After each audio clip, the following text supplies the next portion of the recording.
यस्तो खोल्न एक्साइटेड भएको छु। हेरौँ अब यहाँबाट म सट्टै खोल्ने छु।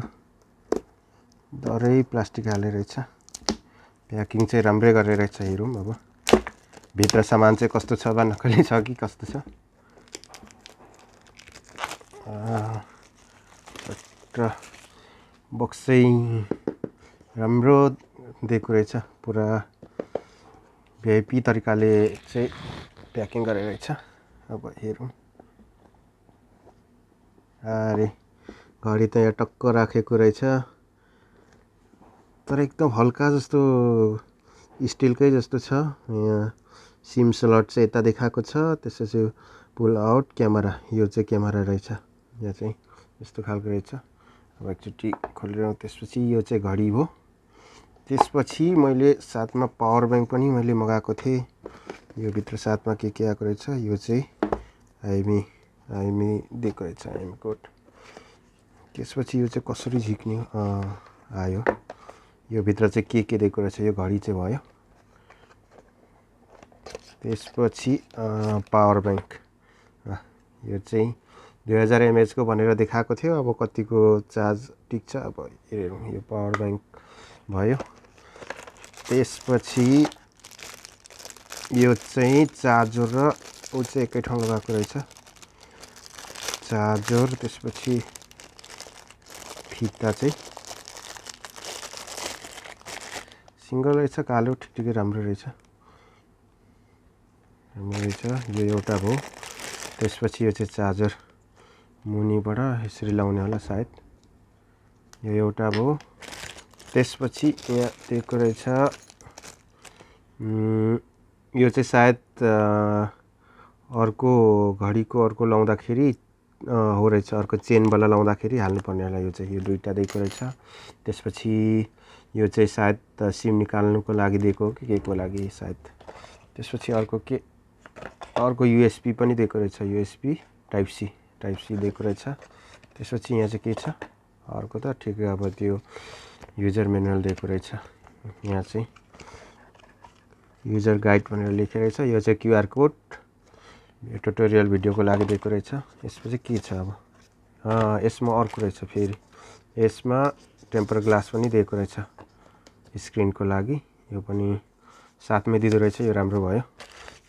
यो हो। अब यो त खासै हाम्रो काम लाग्दैन। यहाँ यो बक्स राखौँ। के को दिएको रहेछ साथमा, यो यहाँ राखौँ। एउटा चाहिँ फिता भयो। त्यसपछि एउटा चार्जर भयो। त्यसपछि यो दुईवटा सायद त्यो हाल्दाखेरि यहाँ हालेर त्यो फिता हाल्नुपर्ने होला। यो दुईवटा भयो, चारवटा भयो। त्यसपछि यो सिम निकाल्नुको लागि हो कि के को लागि दिएको, यो 5वटा। त्यसपछि टाइप सी युएसबी दिएको रहेछ 6वटा। त्यसपछि मैले पावर ब्याङ्क साथमा मगाएको थिएँ। यो चाहिँ अब पावर ब्याङ्क बिना पनि मगाउन सकिन्छ। यो चाहिँ साथमा पावर ब्याङ्क पनि थियो। मैले सँगै त्यो मगाएँ। यो एउटा भयो, 7वटा भयो। यो चाहिँ मेन हाम्रो घडी चाहिँ निकै हल्का ठिकठिकको गरौँ रहेछ। मेन हाम्रो सामान चाहिँ यो हो। अब एकचोटि खोलेर हेरौँ। अरे घडी त एकदम टल्केको राम्रो बनाएको छ। अब एकचोटि अन गरी हेरौँ हुन्छ कि हुँदैन। एन्ड्रोइड आयो है।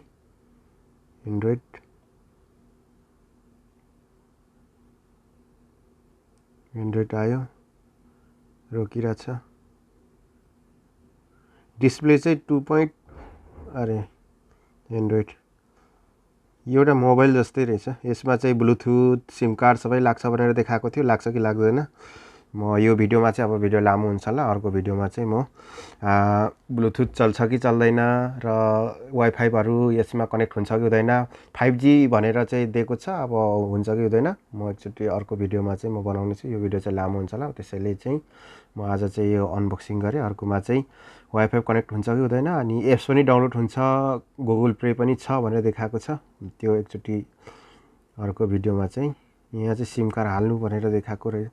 सिम कार्ड चाहिँ कतानिर रहेछ, एकचोटि खोलेरौँ। यो होला सायद। सिमको लागि यहाँ दिएको रहेछ। सिङ्गल सिम लाग्ने रहेछ। यो भयो। त्यसपछि अब यो चाहिँ कसरी के गर्नुपर्ने हो खासमा चाहिँ ठेल्नुपर्ने हो कि